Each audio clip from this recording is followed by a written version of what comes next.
700 policiers supplémentaires mobilisés. Paris va devenir, à partir de demain et pour 5 jours, donc, une ville sous étroite surveillance à l'occasion de cette conférence internationale sur les armes chimiques qui va réunir les représentants de 143 pays, dont 80 ministres des Affaires étrangères. Il faut dire que l'enjeu est de taille, comme l'opinion internationale a pu s'en rendre compte à l'occasion de la guerre irano-irakienne. Jean-Claude Perpère.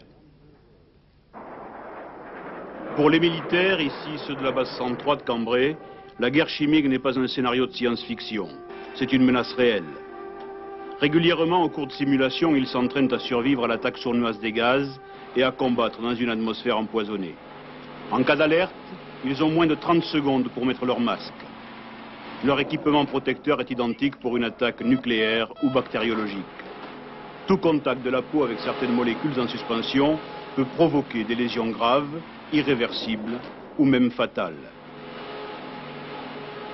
Les stratèges sont en possession de toute une panoplie de substances chimiques leur permettant une gradation en fonction des objectifs.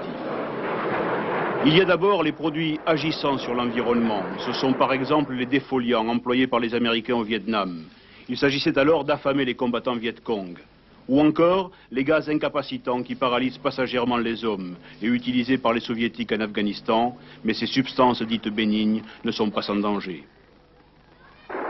Et puis, il y a les molécules tueuses, dont l'ère a commencé pendant la Première Guerre mondiale. Ce sont les suffocants, chlore ou phosgène, employés par les Allemands en 1915 sur le front belge. 5000 morts en quelques minutes, poumons brûlés. Autres poisons, les vésicants, tels que l'hypérite ou gaz moutarde. Plus sophistiqués, les hémotoxiques qui bloquent la respiration cellulaire, dose mortelle 2 mg seulement. Mais les chercheurs ne se sont pas arrêtés là. Les grandes puissances sont dotées de gaz neurotoxiques qui perturbent la transmission de l'influx nerveux aux muscles. Les victimes meurent d'étouffement. Les plus connus de ces produits, le tabac, le saumon, l'agent VX, dont une goutte microscopique suffit à tuer son homme. Dernière trouvaille, les armes binaires qui conjuguent plusieurs substances. L'ère du nucléaire n'a pas entraîné la disparition des gaz de combat. Les armes chimiques ont des effets qui, sur le plan militaire, s'ajoutent à celui des armes classiques, notamment en imposant aux forces tout un ensemble de mesures de protection très contraignants. Mais aussi, il ne faut pas négliger, sur le plan psychologique, les effets des armes chimiques, notamment sur les populations, qui s'apparentent un peu à l'horreur du nucléaire. Est-ce que la France dispose d'une dissuasion chimique comme elle dispose d'une dissuasion nucléaire?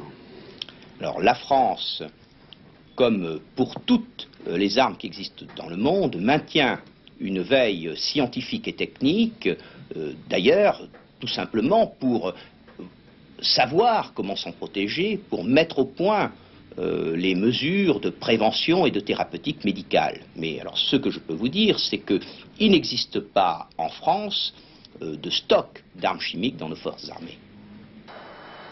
Pourtant, la plupart des grandes puissances fabriquent et détiennent des armes chimiques.